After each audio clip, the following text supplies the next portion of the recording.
मुहाने पर ही आपने लिख दिया कि इस रास्ते पर हर कोई चल सकता है, मुसलमान नहीं चल सकता। तो फिर इन मुल्कों के अल्पसंख्यकों के लिए क्यों नहीं आपके दिल में कोई भी हमदर्दी है? गृह मंत्री बार बार यह कह रहे थे कि इस देश से एक एक घुसपैठिए को हम निकाल देंगे। घुसपैठिया, बांग्लादेशी, रोहिंग्या, ये सारे कोड वर्ड्स हैं जो मुसलमान के लिए इस्तेमाल किए जाते हैं। असम में जब एनआरसी की पूरी एक्सरसाइज हुई, 19 लाख लोग तकरीबन बाहर हुए रजिस्टर से। हम तो मुसलमानों को निकाल देंगे, लेकिन पता ये चला कि 14 लाख हिंदू बाहर हो गए। जब 14 लाख हिंदू बाहर हुए और सिर्फ 5 लाख या उससे कम मुसलमान बाहर हुए, तो भारतीय जनता पार्टी ने कहना शुरू किया कि इसको हम मानेंगे ही नहीं। और फिर उत्तर प्रदेश के मुख्यमंत्री ने कहा कि हम बदला लेंगे कि मुसलमान उन्हीं इलाकों में महसूस करते हैं जो मुस्लिम बहुल इलाके, और उनके लिए आवाज उठाने वाला कोई राजनीतिक दल नहीं है, वह भी जिनके वे वोटर्स हैं। शर्जील इमाम भी शामिल थे, उमर खालिद भी थे, इतने लोग यहाँ पर हैं, अतहर और बाकी तमाम लोग, मीरान, सारे लोग इस प्रोटेस्ट में शामिल हुए। क्या प्रोटेस्ट करना इस देश में गुनाह है? क्या यह एक आतंकवादी गतिविधि है विरोध करना? और सड़क जाम को एक टेररिस्ट एक्ट कहा जा रहा है। उसके बाद किसान विरोध प्रदर्शन हुआ, हम उसको भी आतंकवादी कहने की कोशिश की गई, लेकिन चूंकि वो मुसलमान नहीं थे। कि हाँ, उमर खालिद ने ये नहीं कहा था, लेकिन उमर खालिद इतना शातिर दिमाग है कि उसके दिमाग में कुछ था जिसको वो नहीं बोल रहा था। और शर्जील इमाम तो खैर आतंकवादी हो ही गए, क्योंकि शर्जील इमाम ने तो खुले तौर पर सड़क जाम के लिए कहा था। वो ये था कि दे आर इंटेलेक्चुअल आर्किटेक्ट्स। लेकिन लोगों ने सवाल किया, इंटेलेक्चुअल आर्किटेक्ट्स ऑफ व्हाट? मुसलमान के आंदोलन करने का मतलब होता है एक देश तोड़ने वाली गतिविधि। इस आंदोलन ने ये कहीं नहीं कहा था कि हम गद्दी से सरकार को उतार देंगे। यह हक उसको संविधान से मिला हुआ है कि हम सरकार के गलत काम का विरोध कर सकते हैं। हम सरकार को अगर इलेजिटिमेट मानते हैं तो हम उसके इस्तीफे की मांग कर सकते हैं। अगर मुसलमानों का हक मारा जाता है तो मुसलमान अपने हक की बात करेंगे, और उसको आप कम्यूनल नहीं कह सकते क्योंकि वो मुसलमान कर रहे हैं। दिल्ली में 2020 में 22 फरवरी से हिंसा शुरू हुई, बल्कि हिंसा की गई, और 22 फरवरी को जो हिंसा हुई उसको याद दिलाना ज़रूरी है कि उसके पहले क्या हो रहा था। 2019 की याद कीजिए। 2019 में जब नागरिकता संशोधन कानून पारित किया गया, उस कानून के बारे में कानून जानने वाले सारे लोगों ने, संविधान जानने वाले सारे लोगों ने और राजनीतिक दलों ने भी यह कहा कि वह कानून संविधान विरोधी है। और उसके संविधान विरोधी होने की वजह क्या है? उसकी वजह यह है कि हिंदुस्तान एक धर्मनिरपेक्ष राज्य है। इसमें हर धर्म के मानने वाले को बराबरी का हक है। हिंदुस्तान की शहरियत या नागरिकता हासिल करने के अनेक रास्ते हैं, लेकिन 2019 के कानून के ज़रिए एक ऐसा रास्ता बनाया गया जिस रास्ते के मुहाने पर ये लिख दिया गया कि इस रास्ते पर मुसलमान नहीं चल सकते। ये बहुत सीधी सी बात है कि आपने एक रास्ता बनाया शहरियत हासिल करने का, और उसके मुहाने पर ही आपने लिख दिया कि इस रास्ते पर हर कोई चल सकता है, मुसलमान नहीं चल सकता। यह आप एक बहाने से कर रहे थे। आप ये कह रहे थे कि अफ़गानिस्तान, पाकिस्तान और बांग्लादेश में जो पीड़ित अल्पसंख्यक हैं उनको हम राहत देने के लिए यह कानून बना रहे हैं, उनको नागरिकता देंगे। बात चूँकि पुरानी हो गई है और आकर सिमट जाती है हिंसा तक, तो इसको याद दिलाना ज़रूरी है कि लोगों ने ये पूछा कि आपकी हमदर्दी सिर्फ़ इन 3 मुल्कों के, अगर हम इस तर्क को मान लें कि आप पड़ोसियों के लिए आप काफ़ी परेशान थे, तो सिर्फ 3 ही मुल्क तो आपके पड़ोसी नहीं हैं। आपका एक पड़ोसी मुल्क म्यांमार है, एक पड़ोसी मुल्क श्रीलंका है, एक पड़ोसी मुल्क भूटान है, एक पड़ोसी मुल्क नेपाल है, और इन सारे मुल्कों में किसी न किसी तरह अल्पसंख्यकों पर जुल्म होता रहा है। तो फिर इन मुल्कों के अल्पसंख्यकों के लिए क्यों नहीं आपके दिल में कोई भी हमदर्दी है? यह एक जायज़ और वाजिब सवाल था, इसका कोई जवाब नहीं। फिर इन 3 मुल्कों की ही अगर बात कर लें, पाकिस्तान की ही बात कर लें, तो पाकिस्तान में अहमदिया भी हैं जिन पर जुल्म होता है, पाकिस्तान में शिया लोग भी हैं जिन पर जुल्म होता है और वो मुसलमान हैं। तो उनके लिए फिर आपके दिल में दर्द क्यों नहीं है? ये सवाल है। और इसलिए ऐतराज़ जो हुआ वो ऐतराज़ ये हुआ कि आपने हिंदुस्तान की शहरियत की परिभाषा को विकृत कर दिया। आपने उसकी परिभाषा को धर्मनिरपेक्ष नहीं रहने दिया, उसे सांप्रदायिक बना दिया। ऐतराज़ यह था। और चूंकि निशाना मुसलमान थे, और फिर यह भी याद रखने की ज़रूरत है कि गृह मंत्री बार बार यह कह रहे थे कि CAA को NRC के साथ पढ़ा जाए, और NRC के बारे में गृह मंत्री ही कह रहे थे कि इस देश से एक एक घुसपैठिए को हम निकाल देंगे। घुसपैठिया, बांग्लादेशी, रोहिंग्या, ये सारे कोड वर्ड्स हैं जो मुसलमान के लिए इस्तेमाल किए जाते हैं। इस बात को मुसलमान भी समझते हैं और हिंदू भी समझते हैं, गैर मुसलमान भी समझते हैं। तो हम एक दूसरे को धोखा देने के लिए कह सकते हैं कि नहीं नहीं, ये तो गैर कानूनी तरीके से आए हुए बांग्लादेशी के लिए है और रोहिंग्या के लिए है, लेकिन हर कोई जानता है कि यह निशाना NRC में मुसलमान है। असम में इस चीज़ को देखा जा चुका था, और इसीलिए मैं थोड़ी तफसील से ये बात कर रहा हूँ क्योंकि ये बातें दिमाग से लोगों के निकल गई हैं। असम में जब NRC की पूरी एक्सरसाइज हुई, उस एक्सरसाइज में 19 लाख लोग तकरीबन बाहर हुए रजिस्टर से। तो पहले यह कहा जा रहा था कि हम तो मुसलमानों को निकाल देंगे, लेकिन पता ये चला कि 14 लाख हिंदू बाहर हो गए। उसके बाद भारतीय जनता पार्टी की सरकार ने क्या कहा? ये सारी बात मैं क्यों बतला रहा हूँ? क्यों मुसलमानों के मन में संदेह पैदा हुआ, क्यों उनके मन में बेचैनी पैदा हुई?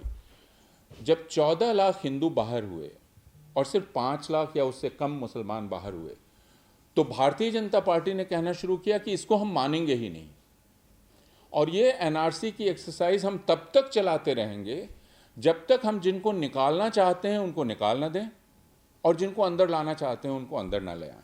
उस बीच ऐसे बयानात दिए गए, आपको याद होगा, कि हिंदुओं को कागज़ दिखाने की ज़रूरत ही नहीं होगी, उनको CAA के तहत ले आया जाएगा। किसी ने ये नहीं पूछा कि CAA में आपने कट ऑफ अगर 2014 किया है तो फिर 2020 में जो लोग आएंगे उनको आप कैसे दे देंगे नागरिकता? किसी ने ये नहीं पूछा। यह ऐलान संसद में किया गया कि NRC CAA को साथ पढ़ा जाए, बाहर किया गया। जाहिर है मुसलमानों में बेचैनी होती और बेचैनी हुई, और जब राजनीतिक दलों ने इसका पुरजोर विरोध नहीं किया तो उत्तर प्रदेश में मुसलमान सड़कों पर उतरे, उसकी सज़ा उनको मिली।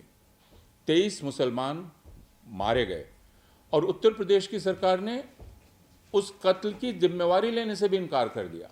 उत्तर प्रदेश की सरकार ने कहा इन्होंने आपस में ही एक दूसरे को मार दिया। और फिर उत्तर प्रदेश के मुख्यमंत्री ने कहा कि हम बदला लेंगे।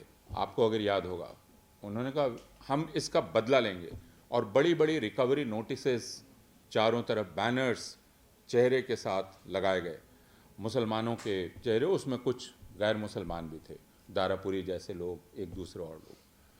और तब उसी वक्त अलीगढ़ मुस्लिम विश्वविद्यालय और जामिया मिलिया इस्लामिया विश्वविद्यालय के छात्रों ने विरोध किया, जिसका भयंकर दमन किया गया। जामिया मिलिया इस्लामिया में लाइब्रेरी के भीतर घुसकर, कैंपस के भीतर घुसकर, अलीगढ़ मुस्लिम यूनिवर्सिटी में हॉस्टल में स्टन ग्रेनेड्स से हमला किया गया छात्रों पर। उसके अगले दिन से, जहाँ तक मुझे याद है, मैं गलत नहीं हूँ, शाहीन बाग प्रोटेस्ट शुरू होता है, और वो मुस्लिम इलाकों में शुरू होता है। और इस पर गौर करने की ज़रूरत है कि मुसलमान उन्हीं इलाकों में महफूज महसूस करते हैं जो मुस्लिम बहुल इलाके हैं। आमतौर पे लोग जंतर मंतर आएंगे, लेकिन मुसलमानों को उत्तर प्रदेश के तजुर्बे से और अलीगढ़ मुस्लिम यूनिवर्सिटी के तजुर्बे से और जामिया के तजुर्बे से ये पूरी तरह से पता चल गया कि हिंदुस्तान की जो पब्लिक स्पेसेस हैं, कॉमन पब्लिक स्पेसेस, वहाँ वे महफूज नहीं हैं, और उनके लिए आवाज़ उठाने वाला कोई राजनीतिक दल नहीं है। वह भी जिनके वे वोटर्स हैं, जिनको लेकर उन पर आरोप लगाया जाता है कि आप उनके वोट बैंक हैं, वे भी उनकी तरफ से आवाज़ उठाने के लिए तैयार नहीं है। और ये शाहीन बाग प्रोटेस्ट शुरू हुआ और चला। ठीक है, इसमें दूसरे लोग भी शामिल थे, लेकिन हमें यह स्वीकार करना पड़ेगा कि यह प्रायः मुसलमानों का प्रोटेस्ट था। इसको हमें स्वीकार करना पड़ेगा। लेकिन अगर मुसलमान सिर्फ प्रोटेस्ट कर रहे हैं और वो अपने एक शहरी हक के लिए प्रोटेस्ट कर रहे हैं, तो ये गैर कानूनी और हिंसक और षड्यंत्रकारी कैसे हो जाता है? इस प्रोटेस्ट में अलग अलग किस्म के लोग शामिल हुए। शर्जील इमाम भी शामिल थे, उमर खालिद भी थे, जितने लोग यहाँ पर हैं, अतहर और बाकी तमाम लोग, मीरान और सारे लोग इस प्रोटेस्ट में शामिल हुए।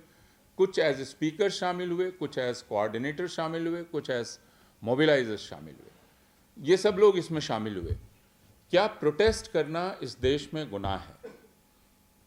क्या विरोध प्रदर्शन करना इस देश में गुनाह है? क्या यह एक आतंकवादी गतिविधि है विरोध करना? शर्जील इमाम पर यह आरोप लगाया जाता है कि और इन बाकी लोगों पर कि इन लोगों ने सड़क जाम का आह्वान किया, और सड़क जाम को एक टेररिस्ट एक्ट कहा जा रहा है। इस मुल्क में 1947 के पहले नहीं तो 1947 के बाद, और हम सारे लोग अपने छात्र जीवन से लेकर आंदोलन करते रहे हैं, हम सब लोगों ने न जाने कितनी बार सड़क जाम की है। सड़क जाम किस वक्त से एक टेररिस्ट एक्ट हो गया? यह सवाल किया जाना चाहिए। क्यों उसको इस तरह पेश किया जा रहा है जैसे वो बहुत बड़ा वायलेंट और टेररिस्ट एक्ट है?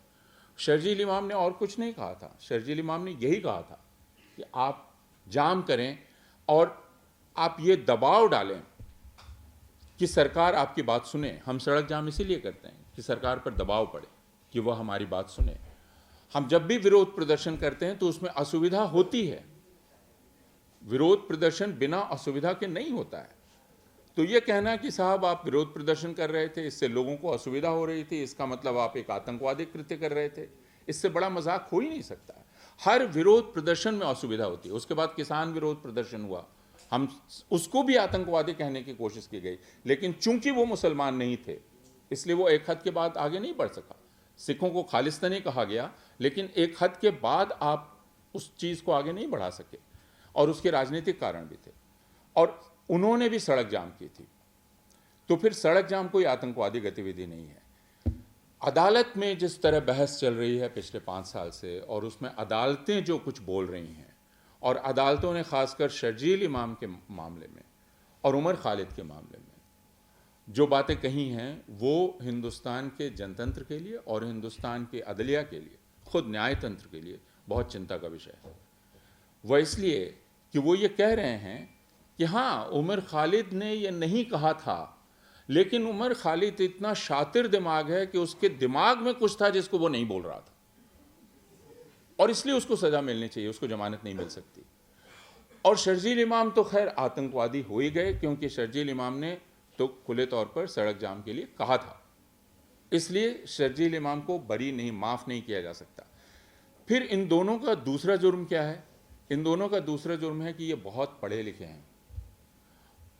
मुसलमान जब बहुत पढ़ा लिखा हो जाए तो वो शातिर दिमाग के अलावा कुछ हो नहीं सकता। यह अदालत की समझ है कि अगर वो बहुत, और इसलिए उन्होंने क्या कहा कि ये इंटेलेक्चुअल आर्किटेक्ट हैं। उन्होंने जिन विशेषणों का इस्तेमाल किया वो ये था कि दे आर इंटेलेक्चुअल आर्किटेक्ट्स। लेकिन लोगों ने सवाल किया, intellectual architects of what? They planned what? They did what? अगर अधिक से अधिक आप उन पर इल्जाम लगाएंगे तो वो ये कि उन्होंने यह आंदोलन किया। तो यह आंदोलन किस तरह एक मुजरिमाना हरकत है, आप बतलाइए। अदालतें जो कर रही हैं अब तक, और दिल्ली पुलिस तो शुरू से कर रही है, वह यह कि वह इस आंदोलन को ही एक जुर्म ठहरा रही है। वो ये कह रही है कि आंदोलन करना, और मुसलमान आंदोलन कर ही नहीं सकता। मुसलमान के आंदोलन करने का मतलब होता है एक देश तोड़ने वाली गतिविधि। मुसलमान को आंदोलन करने का हक नहीं है। इस आंदोलन के बारे में मैं आखिरी बात 2-4 वाक्यों में कह के अपनी बात ख़त्म करूँगा। इस आंदोलन की मांग क्या थी? इस आंदोलन की मांग थी CAA को वापस लो। आपको याद होगा, आप सारे लोगों को, इस आंदोलन ने कहीं नहीं कहा था कि सरकार इस्तीफा दो। कहीं थी ये मांग? कहीं ये मांग नहीं थी। इस आंदोलन ने ये कहीं नहीं कहा था कि हम गद्दी से सरकार को उतार देंगे। इस आंदोलन की मांग में कहीं नहीं था। तो फिर पुलिस का यह इल्ज़ाम कि ये चाह रहे थे कि हम रेजीम चेंज करें और दूसरे सरकार को रेजीम कहना, यह भी एक जहनियत है जिसके बारे में हमें सोचना चाहिए। सरकार बदलने का हक हिंदुस्तान के हर शहरी को है। उसका रास्ता सिर्फ चुनाव नहीं है। अगर हमें सरकार इलेजिटिमेट लगने लगती है तो हम उसके खिलाफ डिसअफेक्शन पैदा करने का हक हमारे पास है। हम लोगों के बीच जाएंगे, लोगों के बीच डिसअफेक्शन पैदा करने की कोशिश करेंगे, क्योंकि हम उसको गलत मानते हैं। हम मानते हैं कि वो गैर संवैधानिक काम कर रही है, वो लोगों के खिलाफ काम कर रही है। यह हक हम सब लोगों का है, हिंदुस्तान के हर शहरी का हक है। यह हक उसको संविधान से मिला हुआ है कि हम सरकार के गलत काम का विरोध कर सकते हैं। हम सरकार को अगर इलेजिटिमेट मानते हैं तो हम उसके इस्तीफे की मांग कर सकते हैं। उसके लिए हम चुनाव का इंतज़ार नहीं करेंगे।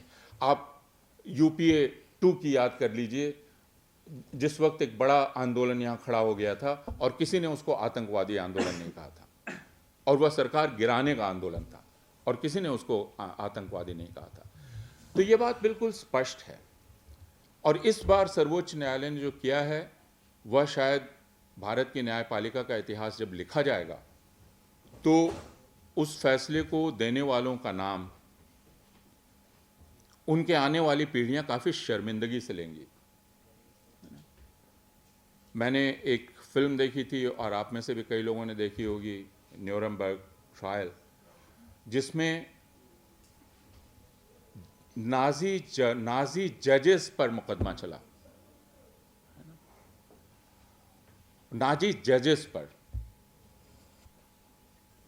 तो मैं ये नहीं कह रहा हूं कि हम अभी किस दौर में हैं, लेकिन हमारी जुडिशरी वेमार रिपब्लिक के दौर की जुडिशरी है, या हम अगर एक फैसिस्ट दौर में हैं तो हमारी जुडिशरी क्या वही भूमिका अदा कर रही है जिसकी एक तस्वीर हम न्यूरमबर्ग ट्रायल में देख चुके थे। और उसकी दलीलें अगर आप उस फिल्म में जाएं तो देखें कि जो नाजी जजेस थे वो अपने पक्ष में क्या दलीलें दे रहे हैं और उसके बाद वो कैसे दोषी ठहराए जाते हैं। तो हिंदुस्तान अभी जिस हालत में है उसके लिए हिंदुस्तान की जुडिशरी एक बड़ी हद तक जिम्मेवार है। हिंदुस्तान की ब्यूरोक्रेसी और हिंदुस्तान की पुलिस के अलावा हम सारा आरोप सिर्फ राजनीतिक शक्तियों पर नहीं लगा सकते। ये जिम्मेवारी थी डिस्ट्रिक्ट मैजिस्ट्रेट की, ये जिम्मेवारी थी पुलिस की, और उसके बाद ये जिम्मेवारी थी अगर हर तरफ से नाइंसाफ़ी हुई तो जुडिशरी की कि वो इंसाफ करे। और उसने उसमें ये साबित किया कि उसकी इंसाफ में दिलचस्पी नहीं है। तो शर्जील इमाम और उमर खालिद और अतहर और बाकी तमाम आंदोलनकारी जो जेल में हैं वो दरअसल इस नाइंसाफ़ी के शिकार हैं। उनको जमानत मिलेगी, लेकिन उनके जमानत मिल जाने से अदालत पर लगा हुआ ये दाग धुल नहीं जाएगा। ये दाग उस पर लगा रहेगा और इतिहास में उसकी समीक्षा उसी प्रकार होगी। जैसा मैंने कहा, शाहीन बाग आंदोलन को भारत के कुछ सबसे बड़े जनतांत्रिक आंदोलनों में याद किया जाना चाहिए। शाहीन बाग की डिमांड एक सेक्युलर डिमांड थी। मुसलमानों के हक की डिमांड सेक्टेरियन डिमांड नहीं है। मुसलमानों के हक की डिमांड सेक्युलर डिमांड है, क्योंकि वो कॉन्स्टिट्यूशनल डिमांड है। अगर मुसलमानों का हक मारा जाता है तो मुसलमान अपने हक की बात करेंगे, और उसको आप कम्यूनल नहीं कह सकते क्योंकि वो मुसलमान कर रहे हैं। इसमें जितनी दलीलें पुलिस की तरफ से दी गई हैं वो ये कि चूंकि मुसलमान बस्तियों में हो रहा था, चूंकि मुसलमान बोल रहे थे, चूंकि मुसलमान, इसलिए यह कम्यूनल है। मैं ये कह रहा हूँ मुसलमान अपने सेक्युलर अधिकार की मांग कर रहे थे। मुसलमान होने के साथ इस देश में इज्जत और पूरे हक के साथ जीने के अधिकार की मांग कर रहे थे, और इसको आप किसी भी सूरत से कम्यूनल मांग नहीं कह सकते। उन पर जो हमला हो रहा था वो ज़रूर कम्यूनल है, उनके साथ जो अब तक किया गया वह कम्यूनल है, और हम सारे लोगों को इस बात को बहुत साफ साफ अल्फाज में कहना चाहिए बिना हिचकिचाए हुए। तो हम सब लोग शर्जील के साथ हैं, हम सारे लोग उमर खालिद के साथ हैं, हम सारे लोग अतहर के साथ हैं, और हम सारे लोग उन लोगों के साथ हैं जो अभी भी जेल में हैं। और याद रखिए, जिन्हें जमानत भी मिली है वो भी आज़ाद नहीं हैं। उन पर 1000 पाबंदियाँ लगाई गई हैं। वो ज़बान नहीं खोल सकते, वो अपनी बात नहीं बोल सकते, वो एक जगह से दूसरी जगह नहीं जा सकते। तो यानी उनको आपने तिहाड़ जेल से निकाल कर एक बड़ी जेल में डाल दिया है, आपने उनके सारे शहरी हक छीन लिए हैं, तो हम वहाँ भी राहत महसूस नहीं करते हैं जिन लोगों को ज़मानत दी गई है उनको लेकर कि वो आज़ाद हैं। हमें अभी वह मांग भी जारी रखनी है कि उनको आज़ादी पूरी तौर पर, मुकम्मल तौर पर और असली आज़ादी उनको हासिल हो। बहुत